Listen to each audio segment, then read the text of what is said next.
जन अभियोग शुणाणी को तामसा बोली न भाविबाकू विभागीय अधिकारी मानकू रोकठोक शुणाइथिले मंत्री। परवर्ती समय रे एहार व्यतिक्रम हेले संपुक्त अधिकारी दायी रहिबा सहित कार्यानुष्ठानर सम्मुखीन हेबा निश्चित बोली चेतावनी मध्य देइथिले।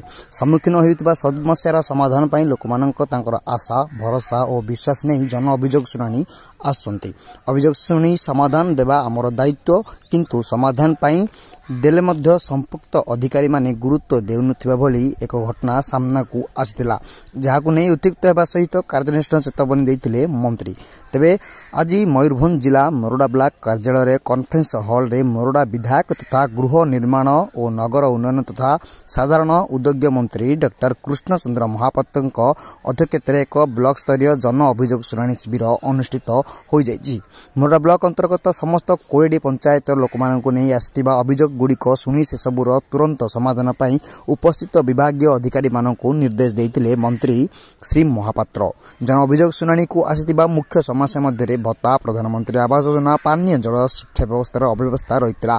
अन्यपटे प्रधानमंत्री आवास योजना हिताधिकारी अर्थ पैठरे विलंब को नहीं उत्तिक्त होई मंत्री विभागीय अधिकारी संपुक्त पीओ को तागिद करने सहित सस्पेंड कर चेतावनी देवा सहित तुरंत द्वितीय किस्तर टंका पैठनी पाई निर्देश देइथिले। आयोजित अभियोग जन शुणाणी कार्यक्रम में अतिरिक्त जिलापाल विभूति भूषण नायक, अवसरप्राप्त उपजिलापाल रजनीकांत विश्वाल, जिला परिषद उन्नयन अधिकारी धर्मानंद बेहेरा, मोरडा बीडीओ अणाकर नायक, मंत्री का व्यक्तिगत सचिव रामचंद्र सोरेन, सागर पल प्रमुख समेत समस्त लाइन विभाग अधिकारीगण उपस्थित रहिथिले।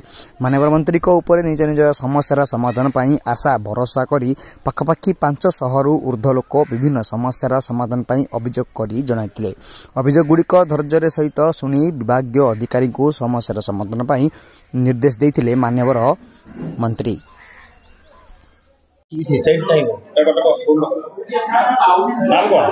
मो ना स्वरूप कुमार धुरिया, जड़े रिटायर्ड शिक्षक, किंतु मु वर्तमान पेंशन मात्र 1804 टका मासकू पाउछि। तेणु मो चलिया बहुत असुविधा होछि। सार जदि तापाई व्यवस्था करेंगे ता छड़ा सेटा 18,000 करि पारंते, नइले वार्धक्य भत्ता प्रदान करेंगे एवं बीपीएल कार्ड मते देले मु मोर संसार चलई पारिबी, नइले बहुत असुविधा। मात्र 1804 टंगारे चलिया। वार्धक्य भत्ता जाऊ प्रदान कले मु जाऊ किछिटा सेव भी एवं बीपीएल कार्ड पाई मध्य, नइले परिवार चले।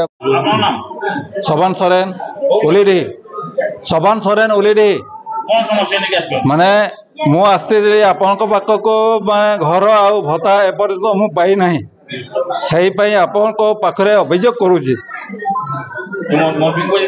मंत्री को देखा करेबे आउ अभियोग कागज देबी, समाधान हब कि हब नहीं सेटा मंत्री को देले जाई जो पास करेंगे से माने सही हमको देबे।